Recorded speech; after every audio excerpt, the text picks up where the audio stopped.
অবশেষে আমি দীঘার জগন্নাথ মন্দিরের ব্লগটা তোমাদের সাথে শেয়ার করেই ফেললাম। দীঘাতে আমরা 2 দিন ছিলাম আর সেকেন্ড দিনেই আমরা জগন্নাথ মন্দির দর্শন করতে গিয়েছিলাম। দীঘার জগন্নাথ মন্দিরে প্রবেশ করার আগেই মন্দিরের বাইরে নির্দিষ্ট স্থানে জুতো জমা দিতে হয়, আর ওখানেই জুতো জমা দিয়ে আপনি কুপন নিয়ে তারপর মন্দিরে প্রবেশ করতে পারবেন। সমুদ্র ঘোরার পাশাপাশি একটু আধ্যাত্মিক শান্তি পেতে চাইলে তোমরা দীঘার জগন্নাথ মন্দিরে অবশ্যই আসতে পারো। তবে সন্ধ্যের সময় এলে মন্দিরের পরিবেশটা সব থেকে বেশি সুন্দর লাগে। তবে আমি মন্দিরের বেশি ভিডিও করতে পারিনি, কারণ ওখানে ফোন অ্যালাউ একদমই নেই। ভেতরে তো একদমই নেই, বাইরে তুমি তাও ভিডিও করতে পারবে। মন্দিরের ভেতরে ঢোকা মাত্রই তোমাদের ফোনের ক্যামেরা অফ করতে বলা হবে, কারণ মন্দিরের ভেতরে একদমই ক্যামেরা তো অ্যালাউ নেই। ওখানে সিকিউরিটি প্রচন্ড পরিমাণে করা, তাই ফোনের ক্যামেরা আগে থেকেই বন্ধ করে দেওয়াই ভালো। তবে সকালবেলার দিকে এলে মন্দিরটা অনেকটাই ফাঁকা পাবে। এই সন্ধ্যের সময় আমি গিয়েছিলাম বলে প্রচন্ড পরিমাণে ভিড় ছিল। তবে তোমরা যদি দীঘা আসো অবশ্যই জগন্নাথ মন্দির দর্শন করে যেও। চারিদিকটা ভীষণ শান্ত, আর মন্দিরের কারুকার্য নিয়ে তো আলাদা করে আর কোনো কথাই হবে না, তোমরা ভিডিওতে দেখতেই পাচ্ছ। আর তোমরা কে কে দীঘা বেড়াতে এসে জগন্নাথ মন্দির দর্শন করে গেছো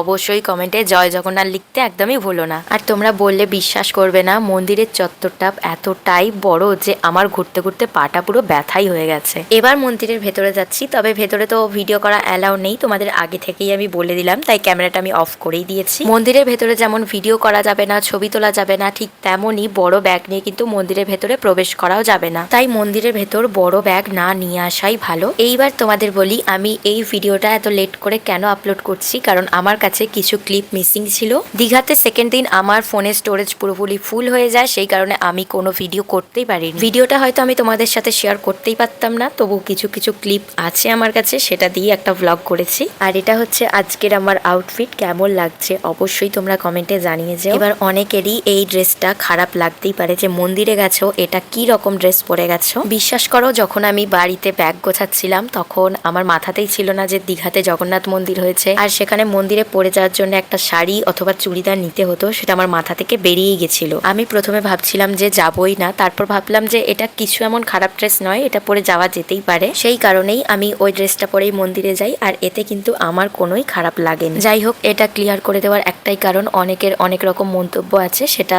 এই ভিডিও নিজেই তো তারা বলে যাবে, তাই আমি আগে থেকেই বলে দিলাম। চলো আজ তাহলে ভিডিওটা এতটাই থাক, আর সবাই কিন্তু কমেন্টে জয় জগন্নাথ লিখতে একদমই ভুলো না। Thanks for watching, tata.